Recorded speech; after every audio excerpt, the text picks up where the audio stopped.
You know, I wonder if Triple H has a specific locker room for Bronson Reed, Bron Breakker, Paul Heyman, and Seth Rollins. And I wonder if Triple H just gets on his hands and knees on his knee pads and just waits for them to get to the back. I really do, because week after week after week, Monday Night Raw after Monday Night Raw, time and time again, it's the same bullshit. We keep seeing Seth Rollins, aka Scooby Doo and the Broomstick Crew, come out to the ring and cut the same fucking boring promos. First of all, we don't even have a name for them. That's the reason why I keep calling them Scooby Doo and the Broomstick Crew, because Seth Rollins keeps wearing that big ass S around his neck like he's Scooby Doo. And Bron Breakker and the rest of them, Bron Breakker and Bronson Reed, they walk around acting like they don't have any fucking personality. Thank God today they actually let them showcase their personality and just who they are and whatnot. But man, it's exhausting and tiring to just keep watching the shows and they keep opening the fucking show. Triple H needs to get it through his thick fucking skull. This is not the bloodline. This is not the bloodline storyline. This is none of that. So stop trying to make it seem like Seth Rollins is the leader of this current era. I know that's what he wants, so that way in history it's like, oh yeah, Triple H led the era and it was Seth Rollins leading the charge. Get the fuck out of here with that dumb ass bull fucking shit. Seth Rollins is not the leader of this era. He's not. You have too many stars. See, he's trying to make Seth into the big mega star that Roman Reigns is, but Seth isn't Roman. He's just not. Can Seth Rollins wrestle better than Roman Reigns? Sure. But Seth Rollins will never ever be on the level in terms of merchandise and things of that nature as Roman Reigns. It will never fucking happen. And so with that being said, there's too many stars. See, when Roman was running WWE for the past 4 years, you had Roman at the top. Everybody else was lower tier. You had Randy, who was part-time. Randy isn't lower tier, but Randy was part-time. You had Kevin Owens. He's a great wrestler. He can cut good promos, but he'll never be a megastar. Drew McIntyre will never be on that level. Damian Priest, all Jey Uso, Jimmy Uso, all these people that were a part of the storyline, they're great, but they're never going to be on that level of a CM Punk or Roman Reigns or anything like that. Now, this current era that we're in, there are too many stars for Seth Rollins to just be the main top dog. You have Seth Rollins, you have Bron Breakker, you have Cody Rhodes, you have Roman still, you have CM Punk, you have Drew McIntyre, you have All Ego Ethan Page, you have Carmelo Hayes, you have Andrade, you have Aleister Blackback, you have Rusev, you have Trick Williams, and you have Obafemi and Ricky Saints and the rest of them. There's too many people in WWE right now for Triple H to act like Seth Rollins is the main dude leading the fucking charge.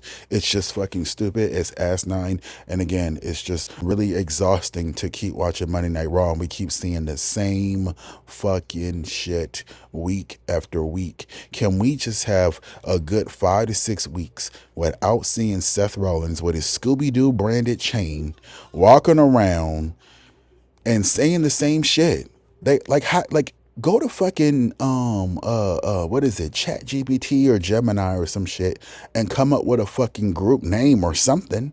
Like, how the hell do you guys not have a group name already? And how do you not have a fucking theme song already? Like, get with the fucking program. Now, moving on to that trash ass opening segment.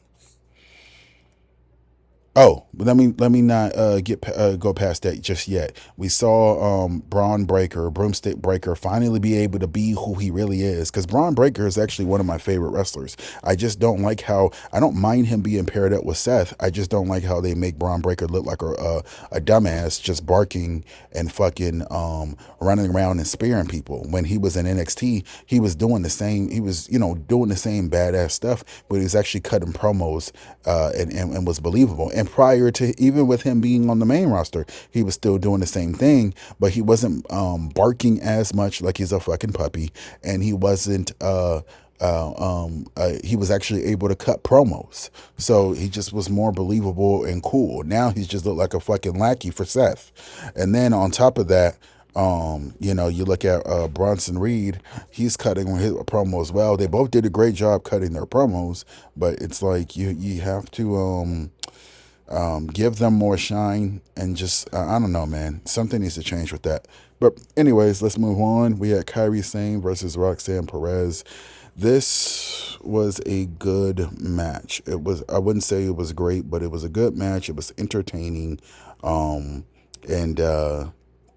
it just it was a good opening to the show. The way they started the show was a good match. The fans seemed engaged. Kairi Sane doing what she's doing and whatnot. Roxanne Perez ended up taking the loss. Kairi Sane won. And then we saw Asuka come out and make the save when Raquel and Roxanne was attacking her. Now, with that being said, they ended up doing a backstage segment where you had Kairi Sane and Asuka telling Adam Pearce they want, a shot at those tag team championships. Adam Pearce put them in the championship match. So we'll see who wins at Evolution. I'm still picking Charlotte and Alexa Bliss to win. I know everyone keeps having this stupid idea that, oh yeah, Roxanne needs to do what Liv did and steal everything from Liv and then make that into a feud. That's really stupid but booking, and it's honestly lazy. Um, there's way more other ways that they can do and go about having them feud with each other versus that. And I already had mentioned this, but they should just have it to where Roxanne is able. I think that Roxanne and Raquel should actually lose the tag team championships to Charlotte and Alexa, and then Roxanne. And Raquel should both go into that battle royal, and I think that Roxanne should win, and I think Roxanne should go on to defeat um, Io Sky for the WWE Women's World Heavyweight Championship, and then she holds the championship for the next 5 or 6 months until we see Becky, not Becky, Liv Morgan come back, win the Royal Rumble, and then it's Roxanne versus Liv. For the Women's World Heavyweight Championship, because that was the main thing that they were going to book for Liv Morgan. It wasn't going to be Rhea Ripley versus Io Sky, in my opinion. I think it was going to be Liv Morgan, and I think she was going to be double champ, and then it was going to probably going to lead it into being Liv versus Rhea at Bash at Berlin. That's what I think was really going to be like probably the storyline. That's the reason why they had Raquel still feuding with um, um, Rhea during that time, but they just kind of stuck with the story because of Liv getting hurt. Now, moving on, we saw Sami Zayn have a backstage segment with Jackie Redmond. I thought the backstage segment was a little irrelevant, but it is nice seeing Scarlett. Scarlett is a really beautiful, man. Scarlett and Bailey, man. Um, but anyways, Scarlett and Bailey are, I think, underrated in terms of well, first of all, Scarlett, if we just want to go there, Scarlett is a good wrestler, but WWE just kind of has it to where she's carrying Cross's manager, obviously. That's his wife, but I wouldn't mind them actually having Scarlett actually be a wrestler. If they can sit there and have, what's that one girl, the one that's with Tozawa and the rest of them, I forgot her name, but if they can have her wrestle, then they should be able to have Scarlett wrestle, because Scarlett can actually she can actually go in the ring. And then obviously Bailey looks great. But anyways, moving past that, we saw Sami Zayn get his ass kicked by Bron Breakker, and yeah, I mean, it's kind of pretty much just what it was. Karrion Kross ended up attacking him with another steel pipe prior to his match. Sami Zayn, being the ignorant babyface, still wanted to continue the match. He ended up getting his ass kicked, and Bron Breakker picked up the win. Then we saw Becky Lynch, Bailey, and Lyra have a promo in the ring. Becky came out, started talking about her IC triple threat match and whatnot. Then we saw Bailey come out, and then Lyra interrupted her mid-entrance and bumped her. And I thought it was a good segment between the three. I thought it was a decent build up to it. I think they could have built up to it better leading into SummerSlam, but obviously they want to make Evolution, more attractive for us fans. So they kind of sped that up. And Yeah, I do think that Becky's going to end up pulling away with the win here. And then they may end up doing a triple threat match part two at SummerSlam because I don't really see how they can, because they're all feuding with each other. I don't see how, even if Becky wins, I don't see how they can push Lyra or Bailey out of that championship picture. So it'll be interesting to see how they navigate that and who ends up fading off. If I had a bet, I would say Lyra ends up fading off, and then it ends up being Bailey versus Becky. Um, Either on night one or night two or SummerSlam, or maybe they'll have Becky defend the championship twice, and she'll defend it once against Bailey on one night, and then Lyra the other night. Who knows? But anyways, leading out of that and going into the Jey Uso versus Bronson Reed match, this was a decent, okay match. It pretty much was a Monday Night Raw match, and which was just basic wrestling. We did see a Bronson Reed throw the little chair at Jey Uso, and then he attacked him with the tsunami a few times and whatnot. Um, I thought that he should have done at least 4 or 5 tsunamis just to kind of make the impact more important. Because if Seth Rollins is the leader of the group and he's saying, "Hey, I want you guys to take these guys out to stop meddling in my plan," well, I mean, the most common sense thing would be for them to actually look more devastating. Like the Bron Breakker versus Sami Zayn thing made more of an impact because Sami Zayn got his ass whipped by Karrion Kross backstage with steel pipes the previous week. Then it happened prior to his match, and then he got speared like at least 3 or 4 times in the match. So it just looked like Sami Zayn got damaged more than what Jey Uso did. Which I think they should have did for the same thing for Jey Uso, considering that that's kind of what the whole premise of them having that match was. Anyways, we ended up seeing the Rhea Ripley versus Io Sky hype, for Evolution. Um, who cares? And then we ended up seeing Dragon Lee versus El Grande Americano. I'm really sick and tired of the Americano shit. I know a lot of people like it. I'm not saying I hate it, because I do like Chad Gable. I think he's a great wrestler.